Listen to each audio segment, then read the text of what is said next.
happened was true.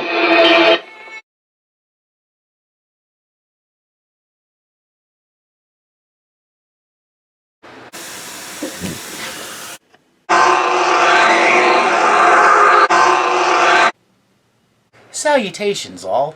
Juicy a slice here. Like me, are you intrigued by the strange and macabre? Do you find the Sedlec ossuary and the Capella dos Osos monument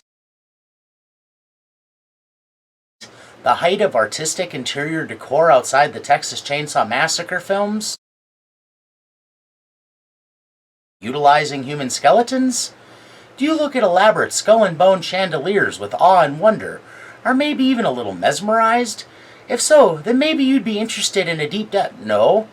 That's a weird thing to talk about? I'm weird? I should change the subject? Talk about something more in line with a horror channel? Well, who asked you?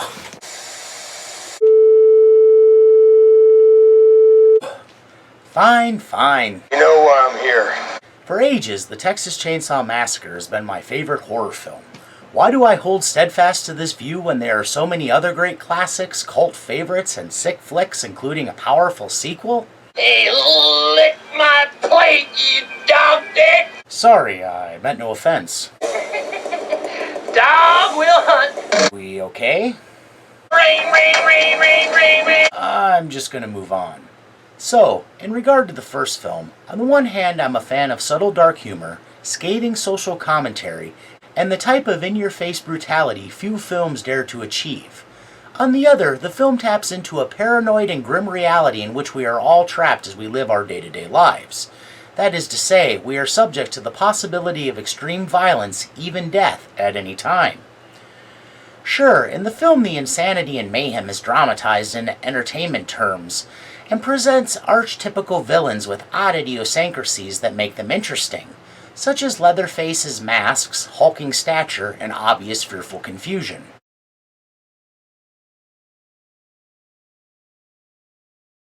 The hitchhiker's mischievous psychopathy, glaring port wine birthmark, and penchant for photography and pyromania. And the cook's conflicted nature, underlying sadism, and money concerns. Had to lock up and get the lights. Cost of electricity is enough to drive a man out of business. Maybe it wouldn't be an obviously frightening man wearing a mask fashioned of human skin chasing you with a chainsaw, but instead an otherwise normal-looking person, brandishing anything from a screwdriver to an AR-15. By presenting the simple story of a group of day trippers running afoul of a cannibalistic family, long before the world was seemingly as dangerous as it is today, it put this notion of ever-present danger in society into the starkest and most extreme terms. In the process, certainly the Texas Chainsaw Massacre dropped a deuce on film decorum and gave audiences full-throttle scares that lived up to the price of admission.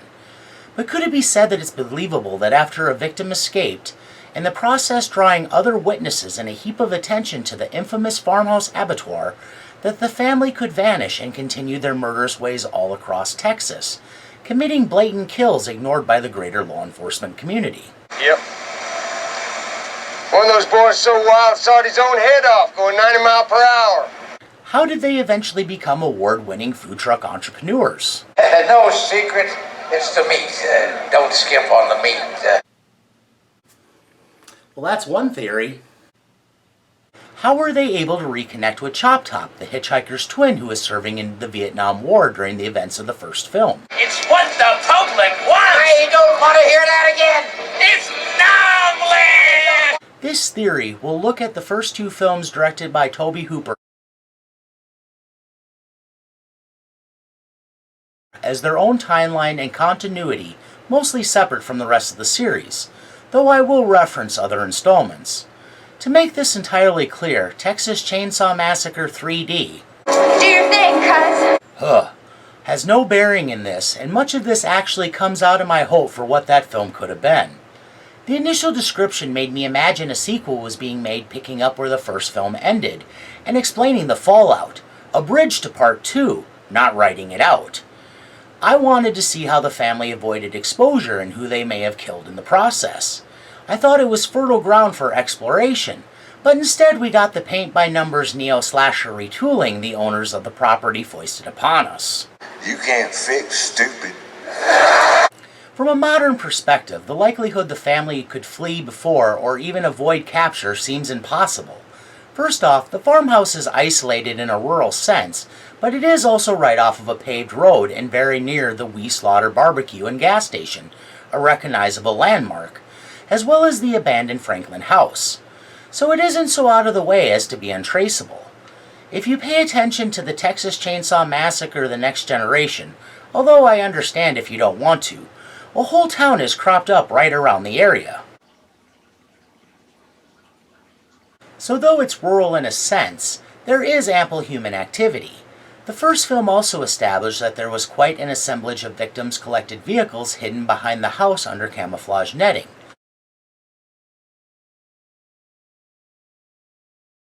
What to some might seem quite suspicious in and of itself. The final nail in the coffin comes down to how the ending played out. Spoiler alert, Sally, the final girl, managed to break out of a window in hell,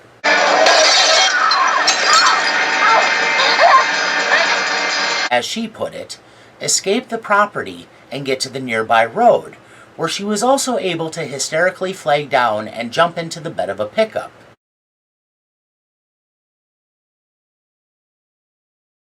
That speeds her to safety as Leatherface has a tantrum on the side of the road.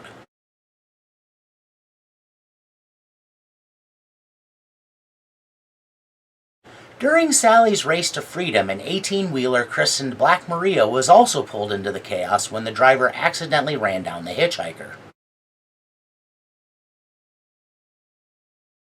As he crazily pursued Sally down the road, killing him and setting up his return as the mummified/taxidermied Nubbins in Part 2.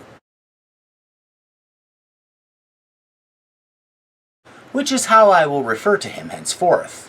The truck driver stops to assess and winds up running afoul of Leatherface.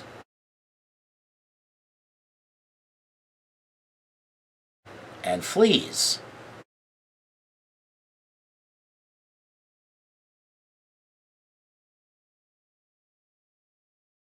This leads me to conclude all this would be a fairly easy location to uncover.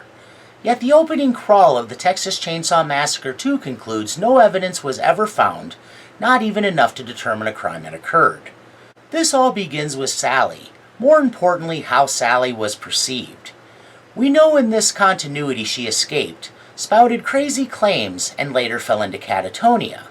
We also know the events happened in August of 1973, which happens to be a time when the generational divide was a gulf as wide as the Grand Canyon. The Manson family murders had sullied whatever peaceful images the hippie movement fostered.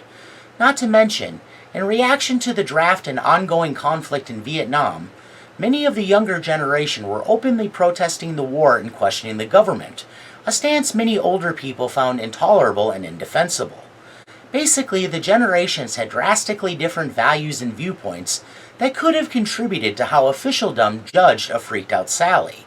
Screaming, out of sorts, likely too distraught to get her point across in a clear and concise way, Sally's initial hysteria and wild claims likely cemented an impression. Is it out of the question to think she could have been labeled a crazy drugged-out hippie type? Texas law enforcement were and probably still are a no-nonsense breed of lawmen who wouldn't look favorably upon someone who they view as part of the druggy counterculture. And quite frankly, they would probably prefer to believe she and her friends were the victims of a bad drug experience rather than a nefarious cannibalistic clan. In due course, her claims were followed up on, sure, a full-scale month-long investigation undertaken, yeah, but how diligent that search is debatable when considering it very possible right from the start few believe Sally other than her own family. But wouldn't the pickup driver have corroborated at least some of her story? Sally's rescuer doubtlessly saw something, but under the circumstances likely made a poor witness. It would be easy to conclude that upon seeing a screaming, blood-covered woman, he bought into her hysteria, a symptom of shock. Though he would have pointed investigators in the right direction, whatever he had to say was probably viewed as questionable testimony and taken with a grain of salt.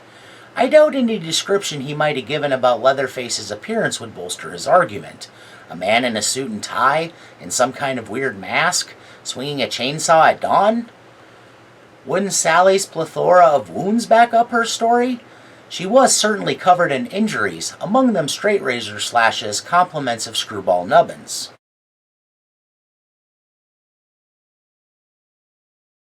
The problem is that she ran through lots of scrubby brush.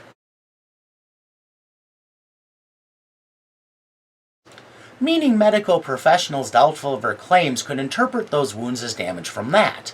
So I feel like her injured state would only reinforce the negative perception. Who runs heedlessly through damaging brush?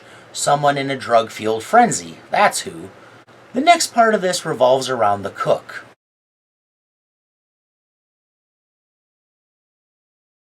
And his capabilities. I considered if the film ever suggests someone beyond the family was available to assist in an escape.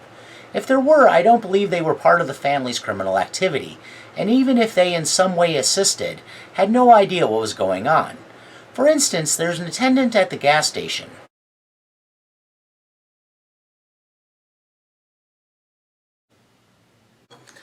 Maybe not the sharpest tool, that one. But this connection is spurious away from his employment. Based on what was said in the commentary, the character wasn't intended to fill any greater role, which I would take to mean he doesn't bear enough importance to be considered someone in cahoots with the family. So the cook had to take care of things for the most part alone. In part 2, we learn his name is Drayton Sawyer. As played by the incomparable Jim Sedow, Drayton is a fascinating figure because he straddles a moral line otherwise absent in the family. I just can't take no pleasure in killing. He can pendulum between pitying a victim their sad fate and being gleeful at their suffering. Just some things you gotta do. Don't mean you have to like it.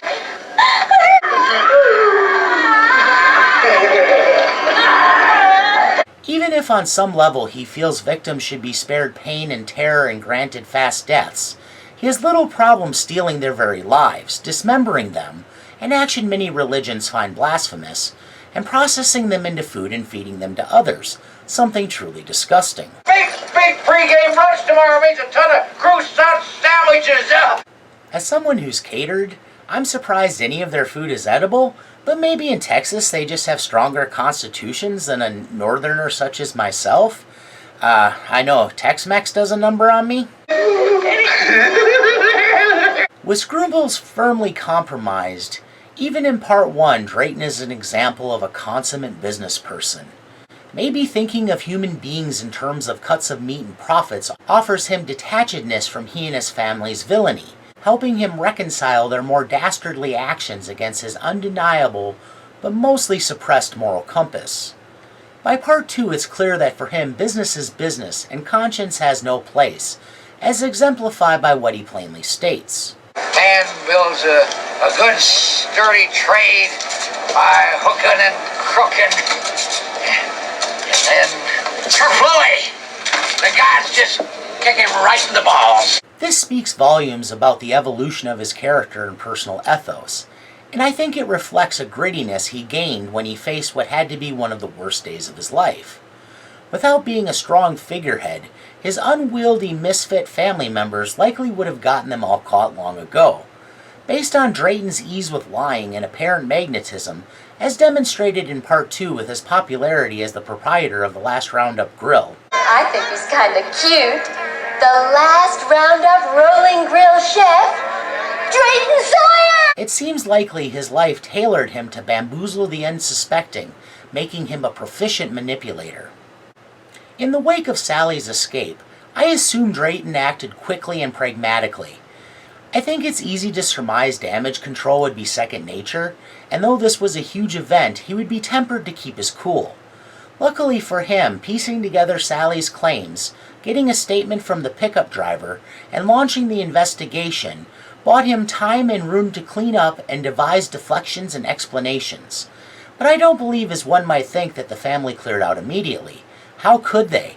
Nubbins was dead, Leatherface had a serious leg injury, and was likely physically exhausted after running a marathon in crazy heat while chasing Sally, and Drayton was left picking up the pieces. Seeing as how Chop Top's injury settlement funded their catering business, they probably couldn't afford to leave immediately, especially considering they had to transport so many questionable materials.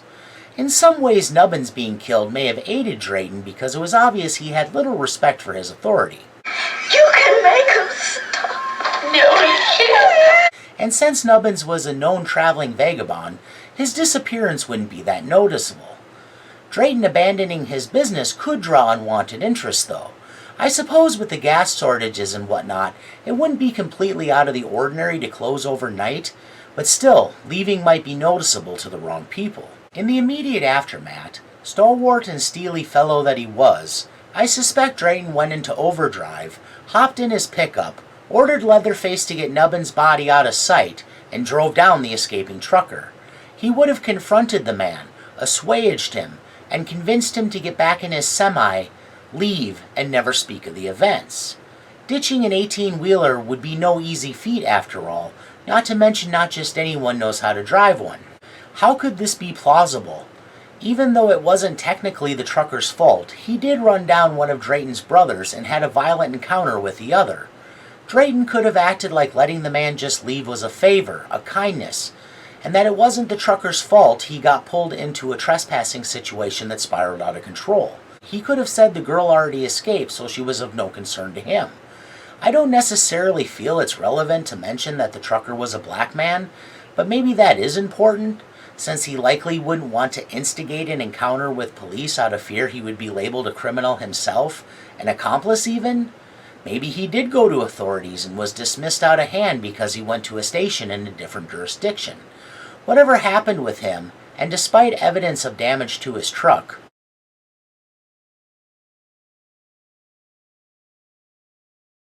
he seemingly never contributed to the investigation. He was a decent guy who tried to help Sally. I hope his boss didn't take the cost of repairs out of his paycheck. Plight of the working man never ends. With that problem solved, Drayton would have to see to treating Leatherface's wound to restore him to some usefulness, hiding Jerry's van, repairing the window, getting Franklin's wheelchair-bound body out of sight. This just in. Leatherface was not in fact the incompetent dunderhead my husband and Drayton took him for. Evidenced here. Get away. Proving he collected Franklin's body after chasing Sally to the gas station. Now back to whatever this is.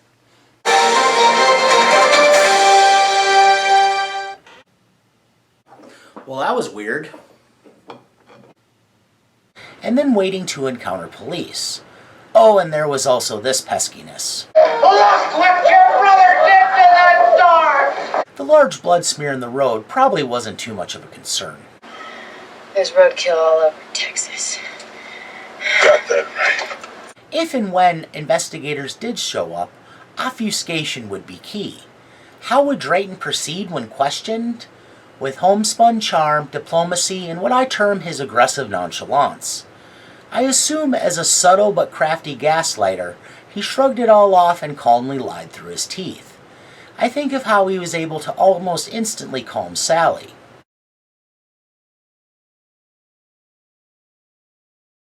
It would be easy to say a lot of folks come through and maybe he saw a van of young travelers looking for gas in the old Franklin place, but he has no idea what became of them. As an older business owner, he would have greater credibility than Sally, so if he could manage to divert suspicion to any degree, from that point forward he would likely be mostly off the hook of suspicion. The very fact that the family targets hippie types lends credence to the notion young, mobile, and in some cases transient people draw less interest as low-priority victims, and Drayton knows as much. Helpful but dismissive, he probably even greased the wheels with some free barbecue. For all we know, the county sheriff or chief of the town stopped by on the regular for some of Drayton's delicious barbecue. There's a reason human meat is called long pork, and it's considered a delicacy in some quadrants of the world. I would also consider it possible the Sawyer family had a decent reputation, and local law enforcement might consider them weird, eccentric even, but otherwise fine. It's amazing how accepting locals can be of other locals, especially if they're business owners. If the Rangers came through, they may have deferred to the town cops who might not have any real reason to suspect the Sawyers. It may even be possible that Chop Top was considered a war hero in the community, adding to his family's respectability, aiding Drayton's subterfuge. A sibling wounded in battle carries a lot of weight with some folks. That war dragged on quite a while. Considering more than 500,000 Texans served in Vietnam, it is very likely members of the law enforcement community were also veterans. It's possible Chop Top was even at that time back in the States after getting his head plate. Oh, he's gonna send me back to the VA hospital with a dead in my plate. Everyone would already know he was the recipient of a Purple Heart, but I'll get to that later. But what if the police went directly to the farmhouse? Surely enough evidence would be visible to investigate further. What with Kirk finding a tooth right on the porch, that assemblage of cars, and everything else, including a nearby ravaged campsite. This theory is in part predicated on the reality of the situation during filming. The Texas Chainsaw Massacre house was a prefab basically ordered out of a catalog and assembled on site. It has since been relocated and renovated into a nice restaurant that sadly does not serve barbecue. The structure is so large that the production actually only leased part of the house. During filming, someone was living in the other side of the house during the entire production. This situation made me deduce there could have been another family member there the whole time, cloistered away in the other part of the house. A defendable family member Drayton could rely on to play an integral part in confirming his story, and also give their own indemnifying account. Is this really so much of a stretch? No, not that stretch.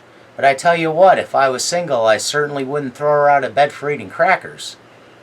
I acknowledge that nothing about this theory was ever intended by creators, but I feel it ties up some loose ends and makes the Sawyers' eventual escape more feasible, because this supposed family member would have been able to speak to police and act as confirmation. Who is this mystery figure? I posit this heretofore unknown blood relation is none other than Great-Grandma, seen here on her throne in Chainsaw Heaven. I do not believe she is the same person as the mummified woman seated beside Grandpa. Without the film ever expressly designating whom specifically the woman beside Grandpa is, she could be any family member, perhaps the mother of Leatherface, Chop Top, and Nubbins. It seems the prop was a request of the set decorator, the late Robert A. Burns, who felt there at least needed to be some female representation within the family, so it wasn't conceived at script level. I take it to mean she can be anyone the audience decides. Here's another theory at no extra cost. With the little Toto-like dog, maybe she's Dorothy after her Kansas family shipped her off to her even more backwoods family in Texas because she stupidly spoke about her adventures in Oz. Okay, probably not. And besides aside, as for the body in Chainsaw Heaven, it looks to me like she was preserved under her throne, meaning her body was fresh when it was placed, which leads me to conclude that she had to be alive not only during the events of the first film, but for some time after. Why would so much care be taken with her preservation? Drayton calls her Great-Grandma. Chop Top refers to her as Grandma. Both hold incredible respect for her. Drayton almost deifies her. Oh, great grandma in Chainsaw Heaven. Please don't hoodoo the boy. Showing he views her as a powerful decider of their fates and fortune. In his delusional state of being, Chop Top seemed to believe her still alive when he accused Stretch of killing her, and further seemed to give up all hope of personal survival once he considered her dead, instigating a final confrontation that ended badly for him.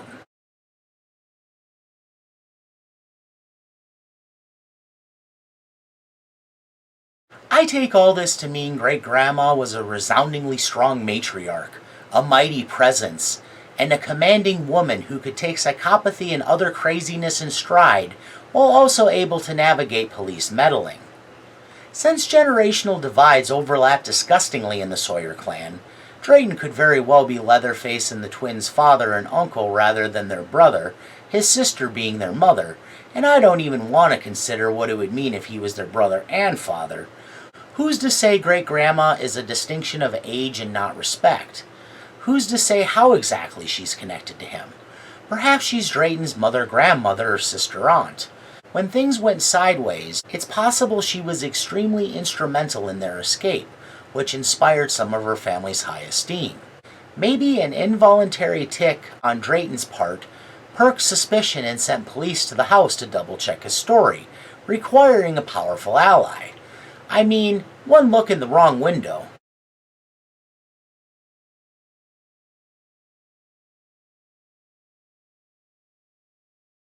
And the jig would have been up. Can't imagine the smell around there was all that fresh either. Take another look at this enchanting, magnanimous, and exorbitant brick house of a lady.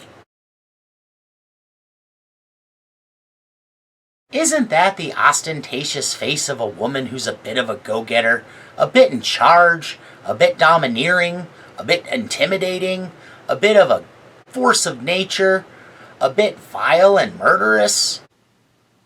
Have you ever heard the expression quiet dignity? I would say she had a loud dignity. Looks to me like she was a big old burly boss broad, and I'm guessing based on the family she had the beastly attitude to match, and she knew how to wield it, willing to gripe, claw, caw, balk, and bulldoze her way toward anything that would benefit her family. I went ahead and speculated what she might have looked like in life and came up with this sketch.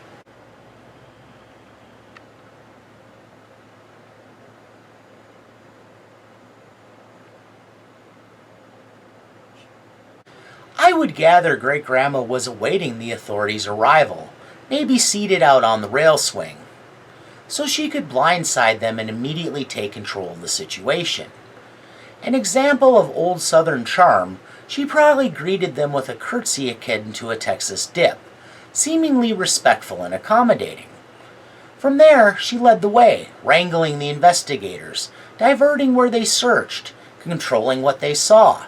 Leatherface likely confined a short distance away in the house. This sort of engineering would explain how the cars went unnoticed. Run one plate and the authorities would know something was up, thus that had to not happen. Even if they were seen, any number of simple offhand explanations would suffice.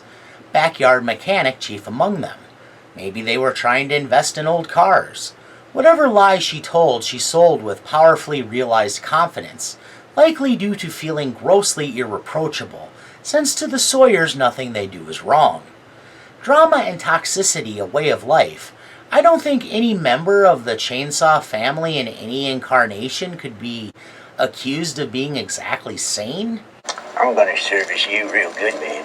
Inscrutable, totally shameless in bearing, and probably a little bouncy, her girth pressed out like the raised hackles of an embattled alley cat ready for a fight, she probably bombarded and overwhelmed investigators with a heaping helping of excruciatingly folksy politeness. Seemingly guileless as she feigned a desire to be as helpful as possible, while offering chimeras at best.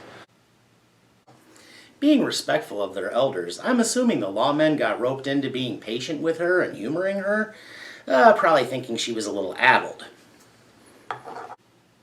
Somewhat flippant about the whole thing, eyeballing them as if they were bugs in a bell jar, joshing around playfully, trivializing every point, hemming and hawing good-naturedly, maybe making a good-natured flirty pass at one of them. With buoyancy like hers, why not raise her freak flag?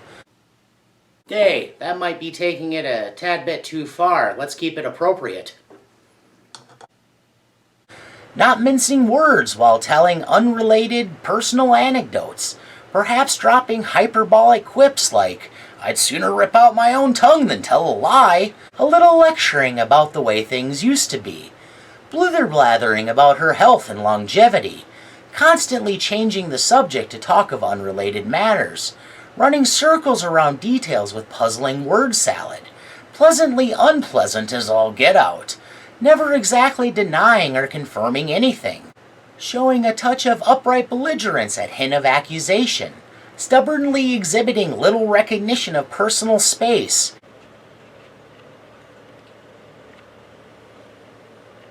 and being overall suffocating as she generally came across as a waste of time and an energy vampire, until they were so stymied, befuddled, mystified, at wit's end, and plain exhausted, they were rendered speechless and soon enough beat a hasty retreat, convinced the Sawyers had no involvement in the loopy girl's crazy story. Or maybe in the end she just won them over with her charms. I mean, she was a powerful lady. When researching instances of police overlooking evidence, it becomes clear that if not motivated by serious suspicion, or they are otherwise distracted, some cops fail to see blatant proof of criminal activity, may even willfully overlook a crime, such as the real-life instance of two officers returning one of Milwaukee's serial killer Jeffrey Dahmer's underage victims to his apartment after the young man managed to escape. They joked about the situation to dispatch. Dahmer killed the victim a short time later. So mistakes can be made even without a big burly sassy broad up in their faces. As for how the family reconnected with the cracked and screwy Chop Top, Hi, I know what you're thinking. This is weird enough, but I can handle it. it had to be some time before the Vietnam War ended on April 30th, 1975 with the fall of Saigon. He was grievously injured, Non-flashback! Non-flashback! Oh! resulting in his steel plate. This would require a fairly long period of convalescence, so as I previously stated, it's possible he was already in the States during the events of the first film, recovering in a veteran's hospital. Tours of duty were typically 12 months.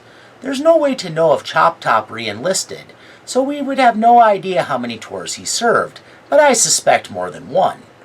The lack of mailboxes by the driveway and the generator at the farmhouse leads me to believe the only address associated with the family is the gas station. Would Drayton have the foresight to get a P.O. box under an assumed name? Maybe. Though I don't necessarily view the Sawyers as letter-writing types, it seems likely some communication went on while Chop Top was overseas. Perhaps this is another instance of how he and Great-Grandma built their relationship.